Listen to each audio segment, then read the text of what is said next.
Chapter 4, you're not in love, you're in recognition. People say, I'm falling in love. But more often than not, they're just falling into a reflection, not of the other person, but of themselves, of their own wounds, their buried ache, their oldest, deepest unmet need.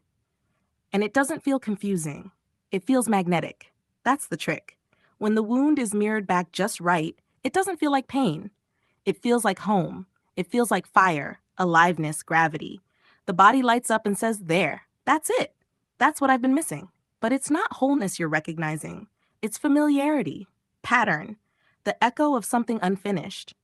And until you name the wound, you'll keep calling that recognition love.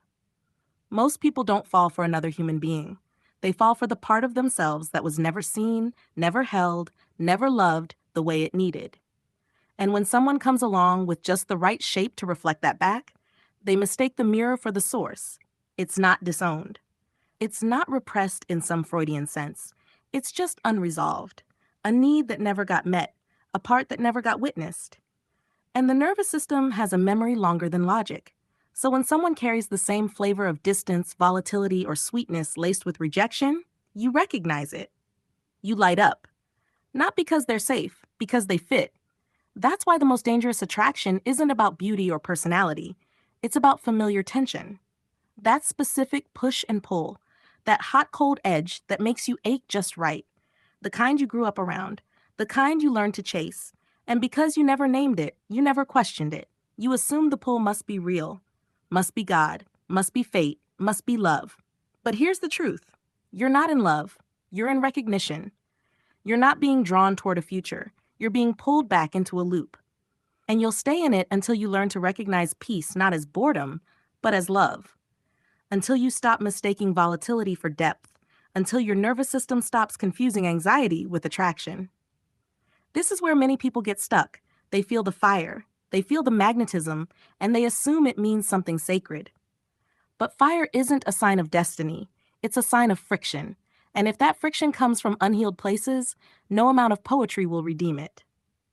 You can write sonnets, you can pray for signs, you can call it divine, but if you're chasing the echo of an unmet need, you're not in a relationship, you're in a reenactment. And the worst part? It feels like love. That's why people stay. That's why they swear it's special. That's why they call it a twin flame, a soul contract, a love too wild for this world. But the truth is simpler and harder. You were hurt early, you didn't get what you needed. And now you're drawn to someone who feels like that original ache, so you can finally be chosen inside it. That's not love. That's a closed loop. Until you break the pattern, you won't fall in love with someone new. You'll fall in love with your old wound, wearing someone else's face. Once you see that what you called love was often reenactment, your nervous system chasing echoes instead of clarity, it's devastating at first. Because it forces a reckoning. You weren't choosing. You were repeating. You weren't drawn by depth. You were baited by familiarity. And maybe worst of all, you weren't being met. You were being mirrored. Not your fullness, not your future, but your fracture. You were drawn to the person who could replay it clean, who could keep you chasing, who could stay just far enough out of reach that longing stayed alive, because hope was never fed. So now you sit in the quiet, unsure what to trust. You question your past choices. You wonder if you've ever really been loved, or if you were reenacting the moment you weren't. And that's where healing begins. Because when you stop chasing the echo, the nervous system can reset, slowly. Not all at once.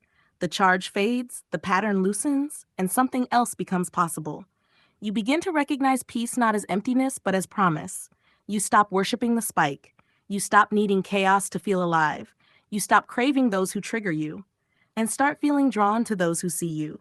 Not in pattern, not in projection, but in truth. That's when the story changes.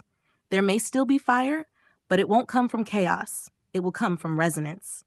And real resonance doesn't spike. It hums, it steadies. It draws both people forward, not in fear, but in clarity. It won't feel like a high. It will feel like remembering. Not remembering pain, remembering home, the kind you never had, and the kind that finally makes you want to stay.